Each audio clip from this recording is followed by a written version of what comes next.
What is up, podheads? We are back with another episode of the Podio Slave podcast, and it's kind of a milestone, which I don't think it really hit any of us until we were just chatting pre. 150. This is number 150, which is pretty fucking cool. I'm joined by Anthony and Nate. My name is Tony. How you guys doing tonight? I'm fantastic. $150. I'd love to know the percentage of how many, not music pods in general that hit that milestone. And I think we asked the same question at 100. And I think our guesses were very low. I would guess under 5% of podcasts hit 150. Oh, yeah. I would agree with you.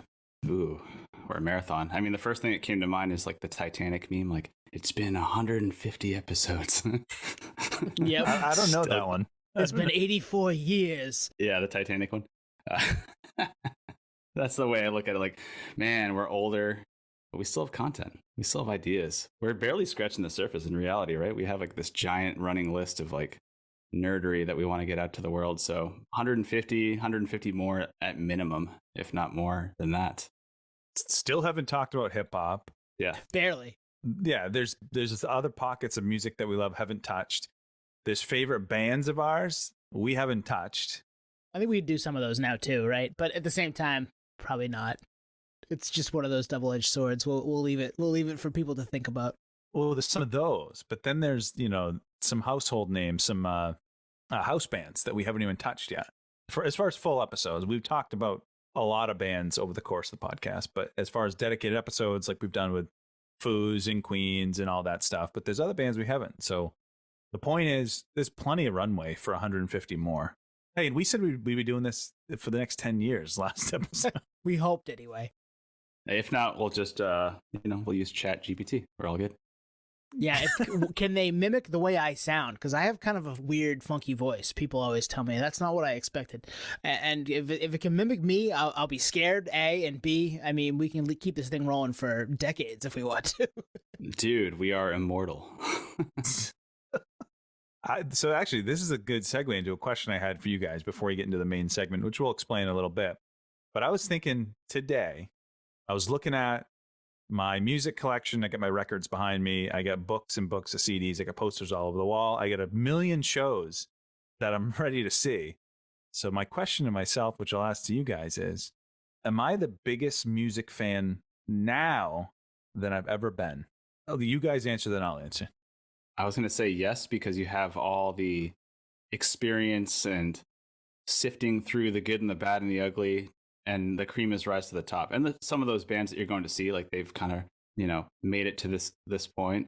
Yeah, I think I probably am the biggest music fan I've ever been.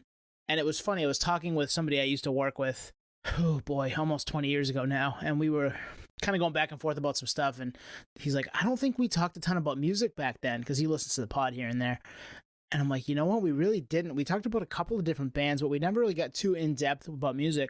But like now, that's what I would do. That's like where I would start. So, and he's a big music fan too. So definitely. And we pay more attention to it. We try to go to shows. Some of it's for content. Some of it's because we love it. Most of it's because we love it. And I think I would say yes.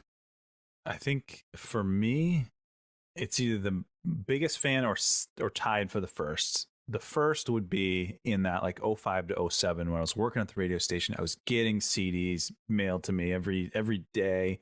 Just going to shows. If you've listened to this podcast, you know I keep a Excel spreadsheet with all the shows I've been to. I looked at that the other day, and I think in 06, I hit over a show a week. It was like 60 shows. Wow. And then 07 was very close. Basically, 03 to 07 was like 50 to 60 a year. And certainly I can't do that now, but I'm on the pulse of it all. You know what I mean? As far as multi-genres with this podcast, we're reminiscent about old, and that's a good point, Nate. We have all that old knowledge now that we can pull from, and I'm a fan of that, and I'm a fan of new stuff. So yeah, maybe I am biggest music fan I've ever been. Well, and the radio gig is, congruent to the podcast, because there's so much homework involved where like you're thinking about it more than you normally would, because you're prepping for episodes, You're thinking about the song that you're listening to in a different way, given all the interviews we've had. So it's accelerated. I think everything music appreciation wise, the three of us has basically been brought up 10 or 12 notches because it's like, oh, this is how it's made. Before it was like, oh, I like this song. It's cool. All right, move on. Yeah, it's definitely top of mind the most right now. And it makes sense to one that 03 to 07 range is college, right? Like, you're going to find more of what you like, run into more people that have similar, tastes in whether it be music or whatever you end up getting into at that time frame in our lives. And music is definitely that. And that's, I mean, Nate, we were hanging out then because you were still in you were still in Maine. We were going to shows, we were drinking, listening to Nine Inch Nails, doing that type of stuff. So we were doing similar stuff at home as you were twan down in college. But it's top of mind most now, I think. Yeah, and then you think about another like movie scene just popped in my head, similar to the Titanic thing, which is like the movie Blow, where they're talking about selling weed in the Boston area. It's like everyone has their parents' money and they're just buying at will. Well, that was us in college, right? It's like we had no really real responsibilities and a surplus of money to kind of do fun things. So instead of eating, we would go to shows. That's the thing. No obligation necessarily in the morning, especially in the weekends.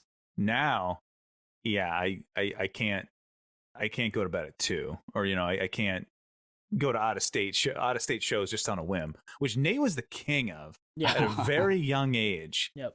Hey, you want to when we get out of school, you want to leave to Boston? Really? What? Right. Let me clear it with the rent. I don't know, man. He's like, yeah, we're just gonna do it on a school night. What the fuck? I was influenced by others, but I think it's paid dividends. I think it's partly why I'm kind of a traveler, right? I never stay in a location for too long. So I think that was the start of it. I was like, oh, there's a lot out there. Mm-hmm. I know, we've corralled you for 3 years. I'm surprised, actually. Wild. Yeah. Boy. But I mean, he goes abroad and disappears. It is what it is. Well, the other thing I was going to say is now you would think that, later in life you have more money for this stuff, but everything's so goddamn expensive. I was looking at tickets to that Death Cab and Postal Service show, which I think must have sold out because it's all verified resale tickets. $135. Fuck that. That's crazy. A couple is looking at over 3 bills to go to that. And it brings me back to what our conversation last week. Like, I don't know if I'm ever going to be happy to spend that much money. Nope. I agree with you. The thing with that show, and it makes some sense to me, is it's kind of it's a dual headline, right? Yeah. But my wonder is, and I'd have to look at where the Portland, Maine show is on the list, on the, is it at the beginning of the tour, is it the end? I think it's close to the beginning, but how is Ben Gibbard going to pull that off? That's a tangent, but like vocally, how is he going to pull that off? I don't even know, man. He's going to be fried by the end of that thing. It's a good point. I've never seen Postal Service. Saw Death Cab, never seen Postal. And I don't think Postal Service played out much at all. I think you're right. Yeah, it was kind of like a project, right? Yep. And then it blew up. Yeah, double duty. I remember when Matt Cameron rejoined Soundgarden back in the day. There was talks of like tours where it was going to be like a Soundgarden Pearl Jam co-headlining tour, and I think it got scrapped because Matt was like, I can't fucking play 6 hours straight. Are you kidding me? So if Ben's up for the challenge. And we've had guests on that we've asked that question. And actually, it's been Killswitch members, right? Both Jesse Leach and Justin Foley. We asked Jesse about having Times of Grace open for Killswitch or something like that. Yeah? And he was like, no, bro, my voice, no way.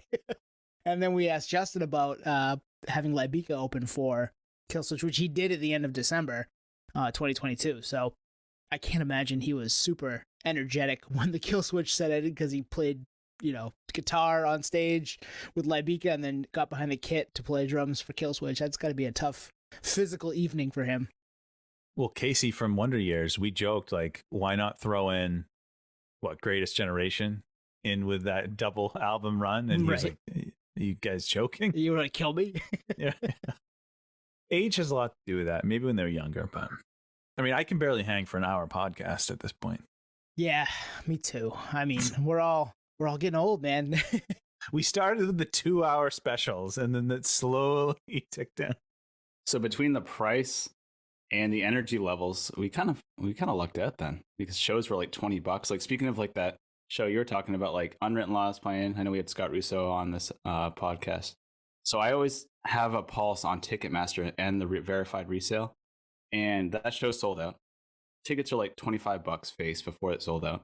Resale tickets are like 175. It's like, dude, that's not real. That's not realistic. It's not real. There's no one crazy paying that. Yeah. There's and no that's one. someone behind a Ticketmaster desk being like, let's just see if anyone, you get a catch, It's crazy. Well, the other one is Third Eye Blind down at Hampton Beach. I looked at those, well over $100. Because that sold out quick, and Frank Turner and the Interrupters, similar situation. Same venue, sold out pretty fast. Those tickets are going to go crazy as far as people trying to get them on the resale market. And part of me just thinks they only put out like 200 tickets for a 2,000 seat venue, and they're like, "Oh, it's sold out. Good luck," and they just put it all on the resale and jack the price. Right? We talked about that way back. We have, and it was true, and it's still happening. Can't wait for that class action lawsuit in 2052 when we can't go to shows anymore because we're too old. But we're like, oh, cool, they owe us thousands of dollars. Here's your $5 voucher, adjusted for inflation. Yeah. This doesn't even cover the fees, assholes. Man, I see it. When that happens, I feel like Ticketmaster, if it does get broken up, it'll just be a bunch of companies spelled Ticketmaster in like an incorrect spelling, kind of like Napster, like Ticketmaster with like ones and stuff. That's like putting stuff on eBay, right? Didn't we? We talked about that too. Spelling it wrong to try to find it.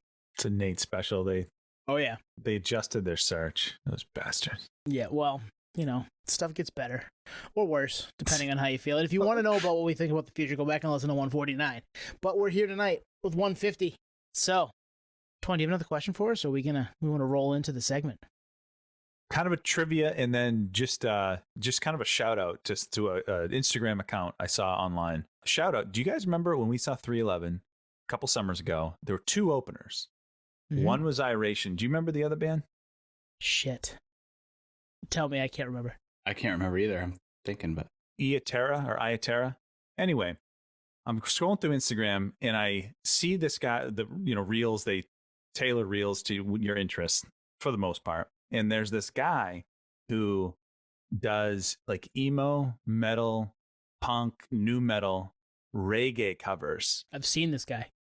Nathan Aurora. He's the singer of that band. I wish we caught them. He's so talented. Super talented. Yep. Nathan_Aurora. Amazing. I've seen him on TikTok, I think. We must run in the same circles, Twan. We must have the same account. I mean. Oh yeah. Good point. Yeah. Nate's like, what account is that? I don't know what you're talking about. I wish we saw. I've never listened to his reggae band, the band that opened for 311, but he's awesome. I mean, speaking of like what we've learned over the years and like being a bigger fan now more than ever, didn't we learn not to drink beer and skip the openers? Like they always become big, Yeah, it's good. Like there's the one that got me hooked was Under Oath. Under Oath, Reinventing Your Exit. Then there's the Used Blue and Yellow reggae cover. There's a bunch. A Day to Remember. He does a Chop Suey one, which I did not listen to. There's a bunch. Check it out. Yeah, go check him out. He is definitely talented. I second that recommendation, Twan. I stumped the Tone. I stumped the Nate tonight. Hell yeah. Tone is a big surprise, but myself, I'm not that. I'm not as smart as people may think. I got everybody snowed. I mean, dude, I would put money on it every time. That's why you have to stay confident with me. I might need a lifeline. You can call me. I'll do the best I can. All right. Segment tonight. We've done a cousin of this segment past. What do we do? Non-album songs or forgotten non-album songs, I think way back on episode 67. I did not know that off the top of my head. I did look it up in prep for this episode. You've lost your edge, man. I know. I had to, though, because I wanted to make sure I didn't pick any of the same songs. So which means you've definitely lost your edge because you forgot that. Yeah, I know. 150 of these, man. It's hard. It gets hard, and you keep adding to them every week, and in real times too. Like shit, there's a lot of stuff out there. We've got a lot of content, but it's just forgotten songs. So it doesn't necessarily need to be a non-album song. Just something that maybe piqued our interest, 20 years ago, 15 years ago, 10 years ago, that maybe you bring to the table that you guys haven't heard in a while or didn't remember. So we'll see if we can stump each other. My guess is you're going to know 3 out of the one of you is going to know 3 out of the 4, and the other one's going to know a different 3 out of the 4 I have, and we'll see how that goes. Just to kind of add on that, how I framed like my thinking about this. it could be songs that I personally forgot and then I heard recently and I was like, that's one criteria. Or songs I think you guys have forgot, or just the general population that I think has forgotten, so much to the point that they might not have heard it since it came out, like that type of thing. And deserves more recognition, right? That's why it makes this list. Yeah, I would agree for both of these. They had the shine, but they need to be spruced up. I like it. All right, Nate, lead us off. Give us one. You had a bunch. I had a bunch, but just a delay as usual, per usual. I have a few notes that I wrote down as well, because going through this exercise always brings up kind of other things. So searching, scouring, listening, I came up with a few bullet points, and I'm like, oh, this song resonates for this reason and this reason. A few of them, I'm not gonna go through all of them, but one is what I realized listening through to these songs that I forgot about, maybe the population forgot about, is someone has to approve these to get this far in the first place. So I couldn't help but think like, oh wow, if I was a record label, I would want this song to be huge, and I'm going to do everything I can to make it huge. So if it gets forgotten, it's kind of like, fuck, man, we did everything we could on our end. So it just happened time and time again. And I think you start to realize the formula of a single, because it has to like ring in your head for a while. And if you forget about it, it's really your fault, because it's catchy enough, at least the choices that I made. Good call. What you just said resonates with me. These have good hooks. Yep. So without further ado, what do you got? Lay it on us. Cool. So I'll do. No, he's got more. He's got more bullet points. He's going to lay out. We're going to clear the lane, Swan. Okay. I'm going on mute. Call me when it's my turn. No, I'll do 2 bullet points per. So the next one is just pretty simple, which is the discovery on how much amazing music really does exist out there. Because we talk about so much cool stuff on here. But when you go on the outskirts of the homework related to this podcast, you're like, wow, there's so much more than I realized, because I may have forgotten about this song. So just a little nerd tidbit. But Nate had a gummy before we started recording tonight, apparently. So no, but sleep deprivation, I think, is what equivalent. Is it? Deep Thoughts with Jack Handy. What is that? Yeah. Yes, Deep Thoughts. Yeah. All right. So what are you guys feeling? I'm feeling what you got, man. You got a list of 8. I have no fucking clue what you have. So yeah, one of the ones on your list. You got the poo-poo platter. I'll take anything. Okay. I'm going to go, per usual, 90s OG on this one. And I think this falls into Love it. feel-good songs that we've done kind of episodes on, or an episode on. I'd feel good if you told me what it was. No shit. How long is this going to go for? I know. I'm really delaying it. Do you have any? I would have had you go first, Juan, but... All right. It's Seal. Kiss from a Rose. Yes. Yes, the Batman Forever soundtrack, 1997? Earlier. You're right. I'm back, baby. I'm back. You're back. I think it's earlier than that. I think it's 97. No, because that's with Sunny Day. That's with U2. Yeah, Hold Me, Throw Me, Kiss Me, Kill Me. It's probably 95. Well, go ahead, Nate. Talk about it while I look it up. Oh, no, tone. Like, man, I'm losing. No, I'm not listening to Faith. But yeah, so this song, and actually. 95, Twan, you're right. 95. Oh, Ooh. The Edge. My edge is sharpened. The edge is strong. Stump the Twan. That's next. That's the next one. Yep. So Seal, Kiss from a Rose stood out. I hadn't heard it in, 10 years, maybe more. But before that, probably 10 years before that. So it's like this 10-year cadence where I'm like, why don't I hear the song more often? It's a beautiful masterpiece of a song. Great voice, just tattooed in my mind, especially the Batman Forever. What was it? Batman Forever, right? Soundtrack, and just that whole era. So I think it actually brings you back to like a whole scene. Yes. Yeah. Yeah, the layering, the production, his voice, the whole marketing, the image. I mean, it was a perfect song, perfect package. Okay, it fits perfect song too. Yeah, this is a forgotten song, I think. I would say this is perfect and not forgotten. I'm gonna go ahead and pull that rug out from out. Everybody knows this song. This isn't forgotten. This is Seal still lives in the the consciousness of the world a little bit. And this was his biggest song, right? Yeah, I mean, Easily. yes and no. I mean, I haven't heard it, so I guess the What are the parameters? Is it in any kind of like commercials? Is it any kind of TV shows? Like, No, what is a regular you're right. rotation? In that respect, where it's 8 years old, it isn't Holy shit. in the zeitgeist anymore. But it's definitely a song people know about. I would say. I don't know if we just forgot about it. We'll take a Twitter poll. Forgot about Dre. Yep. I'm just disagreeing to disagree. It's fun. It's it's a fucking all-time song. So good, man. So good. His breakthrough was what, Crazy? We're never Yeah, but that gonna was after. survive. Huh? Wasn't that after? No, Crazy was like 92. Oh no, I'm thinking of Amazing. Amazing was like 10 years ago. Oh, amazing. Also a great, I don't even know great that one. Seal song. That might be a yes. forgotten song, but Yeah, I think that song fucking rules. What's it called? Amazing? Yeah. Ooh, jots down in notepad for later. Yeah, watch the Victoria's Secret show with him doing it live. I knew you were gonna say that. Great video. Amazing Seal presence. I might know just a handful of his songs, but they're masterpieces.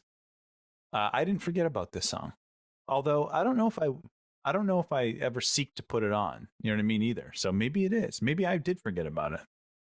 I know that's where it's kind of a gray area. Like, did I forget about it in terms of like it completely exited my head like altogether? Or am I going to go through like a 1998 CD rack and be like, oh, I didn't forget about it. It's right there. Like, it's different because we're in like a digital age. So if you're not listening to it, I mean, like I said, a 10-year cadence, that's pretty much forgotten, right? Yes, I think in the overall, I'm with you there. But for music nerds like us and many, and we're going to do a Twitter poll. I'm going to put that out there. I don't know if anybody will answer it, but if did you forget about Seal's Kiss from a Rose? Please advise. Please advise. It's a great song, Nate. We're not shitting on the song. I'm just having fun with it. I love this song, so I'm down for it. Correction, this is a perfect song. I would agree with that. It's kind of surprising that none of us have brought this up, or Rob included, on either of the Perfect Song episodes, because it is perfect. All right, well, it's a forgotten song this time, and if anyone's going to listen to it, you guys included, make sure you listen to it at very high volume, because there's a lot of cool layering in there, which is, I didn't realize until this last run. I'm like, oh, wow. It's basically an overproduced masterpiece. Most of them are. Yeah. All right, I'm going to give you one, but I've got 19 bullet points first. Starting with this is how I found this song. No, I'm just kidding. So I will tell you the story about how I found the song.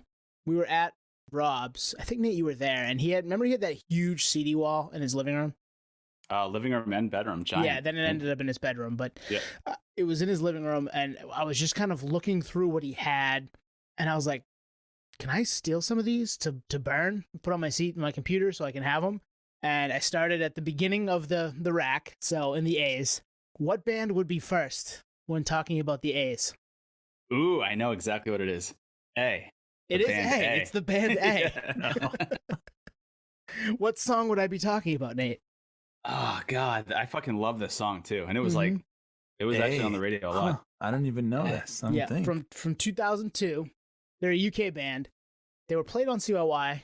The song is called Nothing. Nothing, exactly. Yeah. They were a Kerrang fucking champion. Oh, yeah. And it's an awesome song. Would have been like all over Fuse back in the day. And it's got a great hook. When you guys are talking about hooks at the beginning, give me some love, give me some skin. If I ain't got that, then I ain't got nothing over and over again. It's so good, man. And it just kind of comes at you, and he changes the pitch of it a couple times, but it's a great chorus. It's a great song. And I think it's forgotten. I think it's been 20 years and not a lot of people remember the band A. I don't think they charted here, but this song fucking rules. Go check out A. You stumped me. Stump the Twan is confirmed. I had a feeling this was the one you wouldn't know, Twan. I definitely don't know it by band name, don't know it by song title. To be determined if I know the song. I'm going to say no. It's definitely a banger. I think between CYY did play it in Maine, radio station, but Kerrang, obviously they're based out of UK, so I had a little bit of an extra layer of insight on what was going on in that scene, and they were like front cover a few times. So for a band that's like barely making a dent in the US, it's kind of cool to have that flip side. But it is a fucking banger, man. He's got that Perry Farrell type tone to him. That's really a great call. I didn't think of that. You're right. He does kind of sound that way. Yep. It's like if Perry Farrell fronted kind of semi like at the end of the new metal-y craze, but they're not like heavy, but they've got some heaviness to them. Yeah, it's like new metal and / industrial / Brit, like UK, the UK version of that. I was just on mute and I listened, skimmed it. I recognized the chorus. Nice. Yeah. Yeah, because we can't play the song. Sorry, everybody. Go play it yourself. 100% forgot about that song. Never could have told you who sang it. 1 for 1, baby. I got one of you. Yeah, no Twitter poll needed for that one. People will remember that song, but I was hoping maybe I'd get one of you guys. So yeah. People in the UK and like ultra nerds, which we want to attract. So good call. Yeah, and I think the CD I burned off for Rob was a radio copy, so I'm sure he didn't pay for it either. So you didn't support the scan twice. All right, Twan, you got one for us? I do. This one dates back to 1999. My guess is most people have never heard the band name, might know the song title just because that's what the chorus is. It's from a very popular video game. It was made popular by a very popular video game. Tony Hawk, I would imagine. It's Tony Hawk, and the song is Here and Now. Nice. Do you remember this one? I'd have to hear it. So this, so it was on the original Tony Hawk, and the song, instrumentally, it's very 311. Like if you took out the vocals, and even the vocals kind of goes down that road, but I think these guys lived in more of like the ska world. The vocals have a little distortion on it, but kind of rappy. You guys remember this one. It's like, but on the planet Earth, spin around its axis, revolving around the sun, Milky Way galaxy, blah, blah, blah, blah, here and now. God damn it. It's like on the tip of my tongue, but I can't. You would know. I swear you would know this song. So when you listen to it and you're like, I remember it, you'll be like, fuck, he was right. I just skimmed it and I do not know it. Oh, man. Yeah, the Ernies is the band, The right? Ernies. Yeah. Oh, yeah, I didn't say that. Yeah, the band is the Ernies, which means nothing, but they... It does for the Ernies. Jeez, man. Sorry, guys. I have this CD. I'm the weirdo that went out and bought the CD. And guess where I bought it, guys? Used. I think it was used. Strange Maine. No. This was early 2000s. That, like, Verillo's at that CD swap thing. No. Strawberries. Think close to home, Tone. Oh, CD Authority. The CD fucking Authority. Oh, wow. This is real inside Maine shit here, folks. Yeah. Hey, what I'm trying to think of the word, but like what kind of a pompous name, like the CD Authority. Right? For $19 for a CD, too. Like, fuck off. Adjusted for inflation, those CDs would be more than vinyl right now. Who was buying those? I mean, I did. I went in there a bunch. I don't think I bought much, but... No, I definitely went there to browse, like I still do today. But browsing quotation marks saying, I mean, jeez. Taking pictures and I'm out. Yeah. Stealing fun-loving criminal stickers and peace. You got your money's worth. But hey, listen to this song. Listen to the guitars. It's 311 all day. But these guys, I looked them up on Spotify, and the monthly spins weren't bad, especially for a band that I think they might have just had one. I think this is major label. Maybe, I'm not sure actually, but they might have had a couple albums. But yeah, 34,000 monthly listeners. The Tony Hawk spins are paying the dividends. Tony Hawk bump, baby. It's real. It's very real. We discovered a lot of bands from that. Yep. Yeah, we totally did. I mean, playing that, just tossing that one on. Sean Palmer's Snowboarder was another one that I played a lot that had a great soundtrack. For sure. And those games always had great soundtracks, but the Tony Hawk one is obviously all time for that. And I think he just recently, not that long ago, was out on stage with Goldfinger doing Superman, right? Yep. Yeah. This past week. And you know what I didn't realize until that video? Mike Herrera is in Goldfinger from MXPX. What? I didn't know that. Yeah, he's in Goldfinger. He's been in know Goldfinger for a few years, like in the last 5 or 6 years. I had no idea. Interesting. Yeah, I didn't know that either. But yeah, the Ernies, Here and Now. If you know the song, then it obviously wasn't forgotten, but throw it on, and I guarantee you'll remember it if you're of age. I like it. That's a good one. That's a good pick. You got me. I didn't know it. Yep, forgotten. I knew the hook when you sang it, but forgotten for sure. So yeah, again, no Twitter poll needed for this one. What about an IG story question? We could do that. Yeah, no one will see it, but yeah. Yeah, I was gonna say 0 negative ROI Negative on that one. I mean, we negative. have multiple thousands of followers, and they put our stuff in front of no one. So, Support the scan and engage, baby. yeah, please. If you are listening, please go like our shit because it would help us out and get us out to more people, and we want that. We want that for you too, so we can keep going. I think we go snake draft here. I think we go back to me because Twan, you got two, right? So we'll go back to me, then Nate, then me, then you again. Yep. All right. The next one here, you're both gonna know the band. The band is easy. They were massive. This was an extra song put in around 2001, 2002 for a couple of best ofs they put out from the 1980 to 1990 range and the 1990 to 2000 range. So the band is massive. We've talked about the band. They're my number one all-time show. You too. Yep. Do you remember these compilations coming out? We were in high school. Yeah. One had the like gold color. Yeah. Yep. And silver, maybe was the other. Yep. Yeah, exactly. My parents had them. I didn't have them. They put two new songs out with these. Do you know either of them? Not off the dome. When you say it, I'm sure, which fits this episode. Yeah. Perfect. Forgotten, baby. I love it. Nate, do you remember either of the two songs? Forgotten, but I didn't buy these because I already had the whole catalog. But Oh, sorry. Sorry, yeah. bro. Did you have, was it Pop Discotheque or whatever? Yeah, he Pop's a good record. It gets shit on too much, but yeah. Let's debate that. So you don't know it, Nate. I don't know it. I can't remember. You're All even right. stalling, not knowing the. I know, right? Like, tell me if you do or don't. No, so one was The Hands That Built America. Not that one. Song's okay. They're way better U2 songs. This is Electrical Storm. Do you remember Electrical Storm? Not by name. Oh, and this is the William Orbit mix. So go check. There's two versions of it. I think there might be three versions of it. But check any of them out. They're all awesome. I remember getting the CDs to have these extra two songs and there's a reason I went to buy them. Back when I didn't know any better, and it's like, yeah, you don't need to do that. You can just have the whole catalog like Nate, listen to that song on the radio or whatever. But it is a banger of a U2 song that I think is a forgotten U2 song in their kind of mythos, because they were in between All That You Can't Leave Behind and How to Dismantle an Atomic Bomb. So people were really into those two records, and then this kind of best of stuff comes out, and here's a couple throwaway songs that didn't make it anywhere, but this song is really fucking good, and it's one of my probably a top 20 U2 song. I mean, it's doesn't fit, maybe top 15. Doesn't necessarily overtake some of the absolute classics in their catalog, but really cool U2 song that you should definitely go check out when you're done listening to this episode.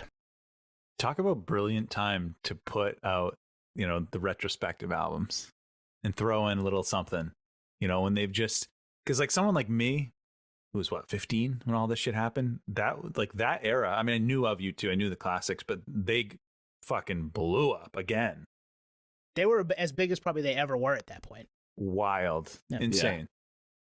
Yeah, crazy resurgence with Elevation into How to Dismantle. It was like, oh, this is clearly the biggest band of all time, aside from the Beatles. But damn, dude, you bring up a good point on the greatest hits type things and the songs that kind of come along to move units, because those are always forgotten songs, and a lot of times those are full-on bangers. And this is one of them. I mean, it's one that I just remember in the moment being super into. And shout out to our friend Adam, who's probably the biggest U2 head we know. I used to give him rides home from school, or he'd give me rides home depending on the car situation for either of us. And he'd always have U2 on in the car, or I'd put it on for him when he got into my car. So we'd be listening to this around that time pretty regularly. Definitely forgotten. 2 for 2. I love it. Nate, what do you got? Yeah, no Twitter poll needed again. All right, so a few more bullet points, right? So doing this exercise, nerding out, geeking out, when time permits, but I should be doing it all the time. But I digress. A lot of the songs that made my list forgotten, ironically, are about relationships. And I don't know if that's like a stat on just how many songs are about relationships in general, or if you don't want to think about it because it's based on a relationship that may have a timestamp on said era. It's to be, I guess it's up for discussion, but regardless, that's one.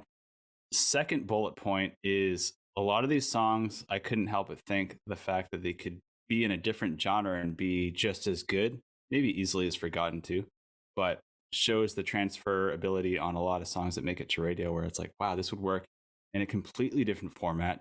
Call it a country song gone metal or anything like that. So these are just like things that are flying through my head as I'm listening to these songs, trying to get recalibrated with them. And I'm like thinking in a different nerd lens. So unnecessary context, but I thought I would just bring them up. Before we get to your song, that last point is really interesting because it does happen a lot more now, I think, with the kind of emergence of the reel culture and the TikTok culture. People are like, hey, check this song in this style, or in the style of this band, I'm going to do this song. And it's really, it's interesting, but there's so many people doing that now. So yeah, it's a good point. Yeah, and a lot of covers, right? A lot of bands put out covers, whether it's like a joke, like a band that's a rock band doing a cover of like a boy band song or something like that. But it actually turns out to be like really strong. You're like, oh, dude, like it actually shows the power of that boy band song because it's well written, the production's amazing, the instrumental's perfect, chorus is perfect. So another one that I chose was the band, which I fucking love, and I actually forgot about this band as much as I was obsessed back in the day, is The Fray. And the song is You Found Me, very much so a relationship song. And it was on the latter half of the band's career. The singer, Isaac, beautiful voice, has since left the band, which sucks because he really carried the band, I think. Oh, wow. I didn't know that. But it's a forgotten song. I feel like this is a forgotten song. Again, for me, stats, we did a Twitter poll. This may be like number one on the charts. I wouldn't know. But it really reminded me of how much I love this band and how many bangers they had. And this song in particular, I think kind of got breezed over just because it wasn't on that like really strong debut album. Great song, great pop rock band, great pop rock song. I would say kind of forgotten, and I don't think their band name helps them. The Fray, it just kind of gets lost in the fray. Actually, Exactly right. Yeah. I do like them. I really like them. What was the other one they had? What was the How to Save a Life? Oh yeah, How to Save a Life. Yeah, You Found Me's their best song. It could be their best song, yeah. Me personally did not forget about this one. This is one that if it's on the radio, I'm not changing it. I definitely know it. I remember seeing them open for Weezer in Lewiston at the Coliseum. Nate, did you go to that show with me? Oh yeah, yeah. 06, I think. No, 05. It was 05. I saw like Dave Matthews Band and then Weezer and The Fray like 3 days later. And I think you did too. Didn't you see a different Dave show than I did down at Tweeter? Yeah, different Dave show and same Weezer show with The Fray, and someone else opened that show. That was a killer lineup. Yeah, it was. Yeah, I'll have to look for the ticket stub. But yeah, I would agree. Probably their best song, but the other one I think was bigger. Like as far as like spins or charting position or whatever. That song was everywhere. How to Save a Life. Oh, you know who opened that show? Who? Two Skinny Jays. No, just kidding. No, that was 311 at the State in 2002. Oh man, shit. Yeah, that's a good call, and that is probably at this point kind of forgotten. The band is kind of not. I mean, they're not where they were 15, 16 years ago. Yeah, I think it kind of plays into like forgotten song, but maybe even forgotten band. Maybe I would agree with that, actually. You know. And it's pretty wild for how big they were. Yeah. I feel like I saw them on like a tour announcement in the last few years, and it was a big venue. I mean, they're still active, right? Just different lineup. Is that what you're saying, Nate? Yeah, still active. I mean, just did a little research today and saw that Isaac, the singer, had left. And I'm like, okay, so anytime a singer leaves the band, obviously that's a giant, shift on where the band stands, whether you want to see them live or just output going forward, because they're playing songs off the albums that you fell in love with a different singer. So the dynamic is completely jumbled. So, yeah, if they did come back, it would be with a different singer and obviously a whole different kind of. He just left last year. Oh, really? Oh, it's new. Okay. Yeah, they had a couple big songs from that time frame. Over My Head was big. How to Save a Life. Look After You. Remember that one? That one was pretty big too. I mean, the first record, personally, probably should have saved this for another episode. I think it's a front to back record. I would agree with you. I think. Yep. From Denver, Colorado. Yeah, I kind of did forget about them. Like, I'm not seeking them out, but I'm also not changing it. So for the bullet points, I have bullet points for all of them to fit this bullet point. But for this one, I was like, this would be transferable to like a shoegaze song, which is obviously very widespread. But yeah, I could see that. Yeah, maybe we can find a shoegaze band to cover it. Get someone to cover it. Or we can do a TikTok, Nate, where you pretend. Ask ChatGPT. All right, so I'm going to give you another one on our way back on the snake here. Snake it up, Snakey. I think, Twan, you're going to know both of these. And I think Nate is going to know one of them and remember the time I have around the other one. So this will be interesting. We'll start with the newer song first. A former guest of ours has had beef with this artist on Twitter. That's the first thing I'll give you. Former guests has had beef with him on Twitter. I'm trying to think of guests we've had that have a Twitter presence. Oh, beef comes to mind, but Twitter doesn't. Wale? It is Wale. It's Yes. Wale. Yeah. And Spose has had beef with Wale Oh. Twitter in the past. I can't remember the details. He brought it up on one of those. He was doing Twitter Spaces for a while, and he brought it up on a morning show back in the day. But yeah, so the song I'm gonna give you is I'm not sure you'll guess it, but from probably his biggest album. It's self-titled. The album and the song are the same name, Ambition. So he was touring when we saw him in Bangor for this. Oh, with Deftones. Yeah. Oh, Yep. yeah. So our buddy Setla, who we used to joke was our producer, was his bachelor party. We told him, bring a putter, and we're going to bring you somewhere, and we didn't tell him where, and so we made him carry a putter around for half a day just to bring him up to Kabang Festival in Bangor, Maine. And it was Deftones, Wale, and a bunch of other bands, but Deftones was the draw for us. We wanted to go see Deftones.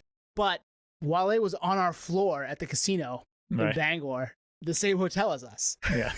And I remember walking to our room, and all you could smell was weed. Oh, yeah. The whole floor smelled like weed. Oh, man. And this had to be 2012. I think it was 2012. Yeah. But the song Ambition's really cool, and I think it's forgotten. I think Wale's kind of forgotten. I know, he was on Maybach Music, I think.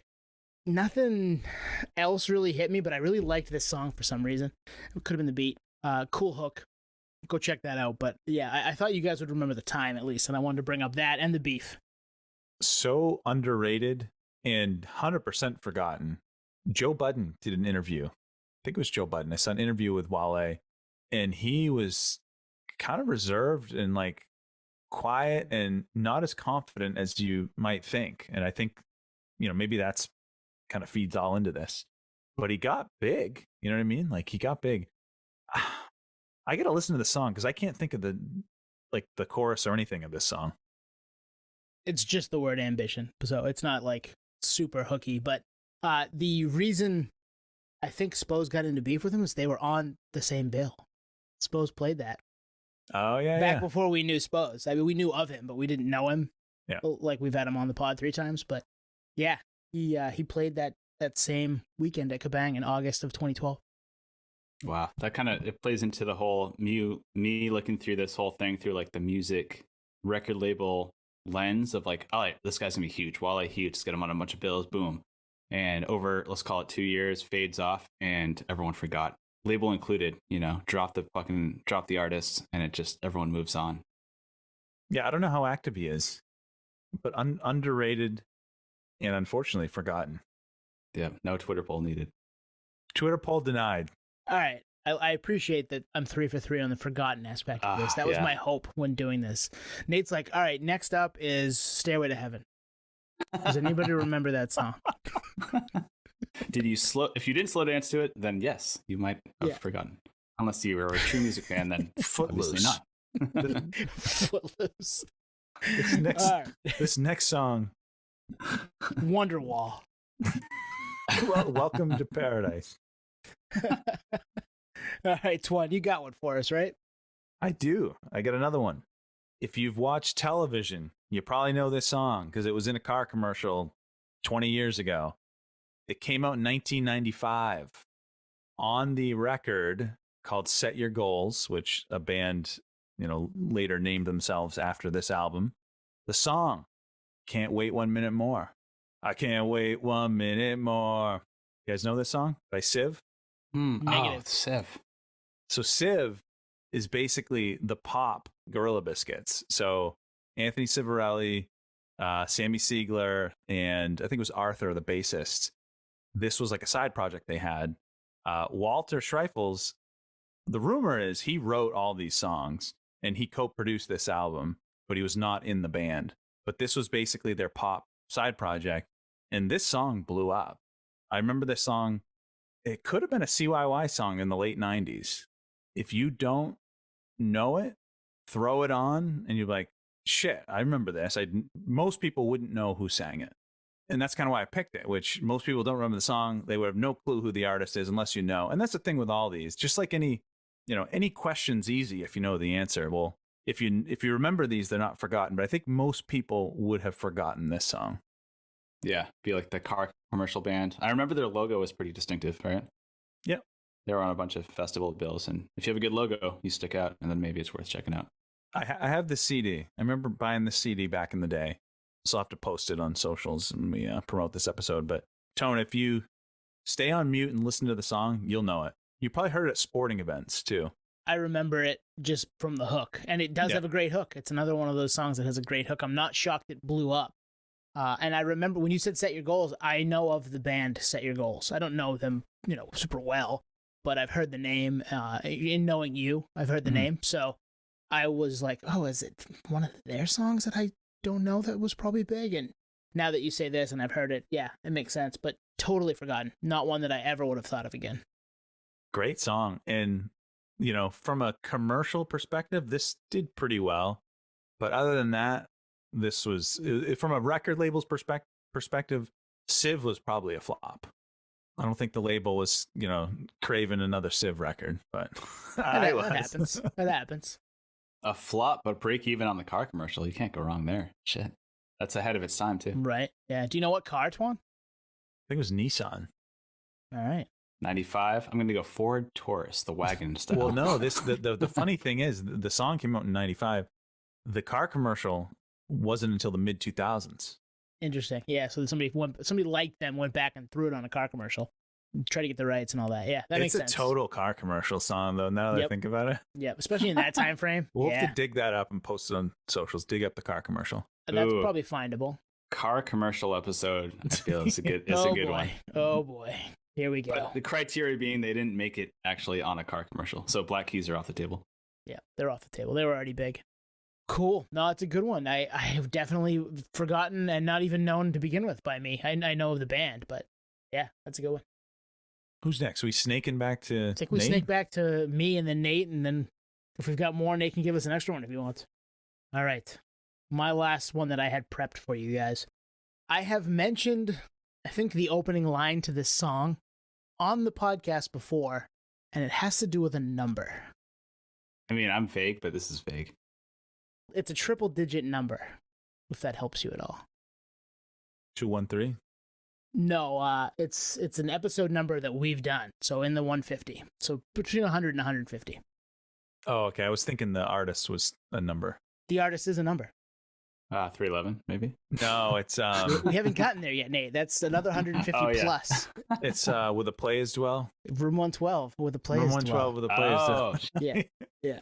Only You, the Bad Boy remix with Biggie and Mace and Puff Daddy. Hell yeah. I'm in. It's so fucking good. Wow. The self-titled 112 record that came out in 95. And this song hit number 13 on the Hot 100 and number 3 on the R&B, so it was huge. I don't think anybody's thinking about it today. You know what I mean? Like, it's... That's a great point. Yeah, but it's such a great... And this is like the kind of the heyday of Bad Boy and Diddy and Biggie and Mace and Middle school dance territory. Absolutely. And that record is actually pretty good. Go back if you like that style of music. It's a really good record. But this song is probably the highlight of that record, I would say. This or Cupid. If you're looking to get into your feels, go listen to Cupid. But if you're not and you're looking to party, Only You, the Bad Boy remix, is definitely up there. And it's so good. Room 112 with the play as well. So if you go on YouTube and just type in like forgotten songs of the 90s, there's tons of videos, compilations of alt rock, R&B. I think this is even forgotten for those lists. Yes. That's a good one. I'd agree. 96 is when the record came out. Room 112 with the play as well. Nate doesn't know it because he's not giving us anything. Yeah, here. what do you think of this song, Nate? Give us a couple. I vaguely remember it. It's one of those I'd have to play it and be like, okay, and everything will flood back and like, okay, I got the exact memories of where I was when I heard this and all that good stuff. But yeah, the mid 90s, there was just so much happening that I think a lot of stuff got kind of swept under the rug for different reasons. Well, this one was right in the heyday of Bad Boy. And Nate, I know you and I weren't close at this time, because we would have been starting middle school, so we would have just met that fall. But I remember the crew that I ran with in 5th grade, we were listening to stuff like this. I mean, I was playing No Way Out every sleepover. That was not long after this. That was about a year later. Added to playlists.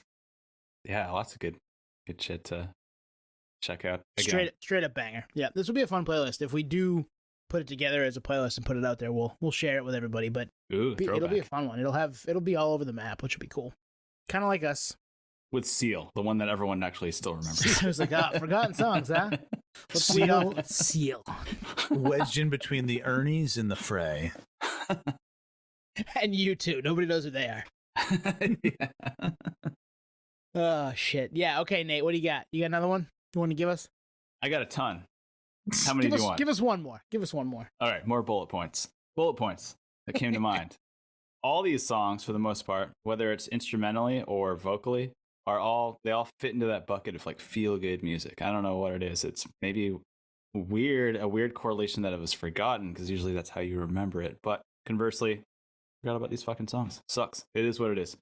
Speaking of forgotten, like a lot of these artists fall into the bucket of where are they now? So Seal, I mean, he's likely still performing. I don't know. We check tour dates all the time. It doesn't look like it. So I think he may be forgotten. The Ernies, for sure. I mean, they likely disbanded at this point, but we'll have to. We're supposed to recap the episode at the end.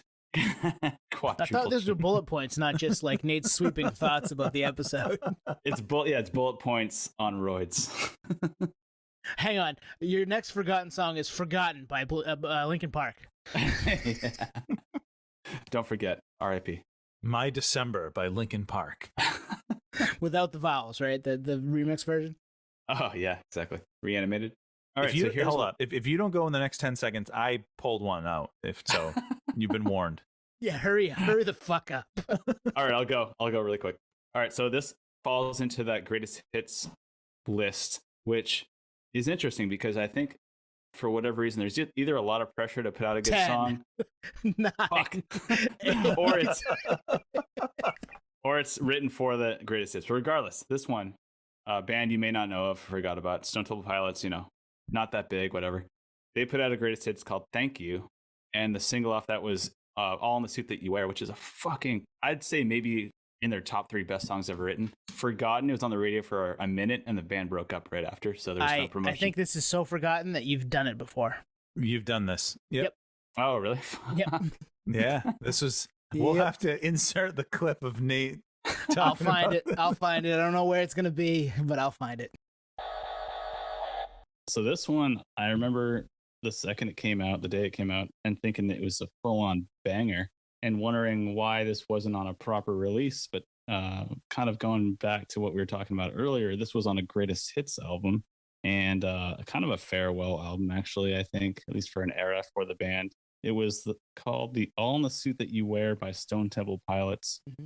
It was the lead single off the greatest hits album, and I freaking love this song. This is too perfect. This is amazing. I forgot it twice. I have like a shitload of backup. If you want to read? No, we're good. Twan, you got another one? Hey, let me give one real quick. We can literally spend a minute and then go to Nate's. Dog's Eye View, Everything Falls Apart. Big song. Yep, I remember that song. A great song. Not that anybody would remember today, but yes. I would have to listen again. Everything falls apart. Count on that. Yeah. Oh, yeah. Put it back together. Yeah, it falls. So that song, 90s OG, if you do that same exercise, go on YouTube, look at, hits of the 90s. I don't even think it makes those lists. I think you had to be in the moment to remember this one. Dog's Eye View, Bandicap? Name sucks. Sure. Name sucks. Yeah. No, we keep it positive around here. I'm not buying the T-shirt, but I'm also not buying the album because of the name. It makes you think, though, right? It makes you think. Is this from the Dog's Eye View or from my point of view? I like it. I'm in. I think it's a band advantage. Good job, guys. Oh, yeah, I like that. Nate, what do you got? Take us home. All right, I got a bunch. I'm gonna go with let's see here. Boom. This one, it's weird, right? It's like, what is he trying to say? Not a religious person personally, but I don't know. You got to read in between the lines on this one. It's "You're a God" by Vertical Horizon. Forgotten? Twitter poll, maybe to verify. I would Great say yes. song. Yep. Yeah, I think great song, great layering, great production, great storytelling, and like I kind of gave like the pre-announcement with the non-religious thing because there is really no religious ties to the song at all. Yeah, I think it's a forgotten song. I listened to it today, and I was like, "This is a great fucking song. This is a forgotten song. I forgot about this song." Well, you want to know why it's forgotten? Is because "I Am Everything You Want" was so big. This was my guess is this was the second single. Was "You're a God"? Probably, yeah. I'd have to look it up, but yeah. It could be one of those type of scenarios where, it's like, can you name the third Eve 6 single? You probably can't. Yeah, good point. Very underrated band. I had that CD where it has like the girl upside down. Yep. Doing like a somersault, like twirling around or something. Maybe a one album wonder, unless they continued on and I didn't know about it. Yeah, conducive to forgotten. 4 albums. Wow. See, we forgot about them. I think we were so caught up in like the industry of the machine, which is like, oh, well, if they're not promoting it, I don't hear it. So that was then, though. 7 albums. Wow, 7 albums. And well, they had on them for continuing on. 2 albums out, studio albums out before Everything You Want. So they broke through on their 3rd album. Wow. And that song was Everything You Want was number 1. You're a God was number 23. So it had an all right run. Yeah. But definitely not the same level. Yeah. I think most people would have forgot about this one. Agreed. Yep. No Twitter poll needed. Yeah. Thankfully, I needed one.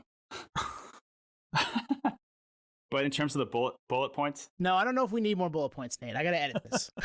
We're good. Well, the correlation to the bullet point is this could be reworked. Oh, we're going to do it anyway. All right, cool. Go ahead. This could be reworked as a punk song, I feel like. Punk rock. Punk, totally. Pop punk. Yeah. I would tell you right now, any really good song that has good bones can be put into other places. See all those videos all the time on any social media where someone's like, wow, this sounds like that song. Yeah, because it's got similar bones. Like, there's only so many ways that you can make a song, right? So if you change the style, sure, it'll work. Yep, I would agree with you because it's a good song. Added to my playlist for tomorrow. All right, Nate, you want to sum us up? Go ahead. You can sum us up now. Give us some more bullet points. Well, that's all the bullet points for the most part, but nice. I think I think the conclusion here is there's a lot going on. There's a lot of good music out there. Radio, the era that we grew up in, and maybe anyone that, before us was dependent on the machine feeding us certain music that we either gravitated towards or we didn't.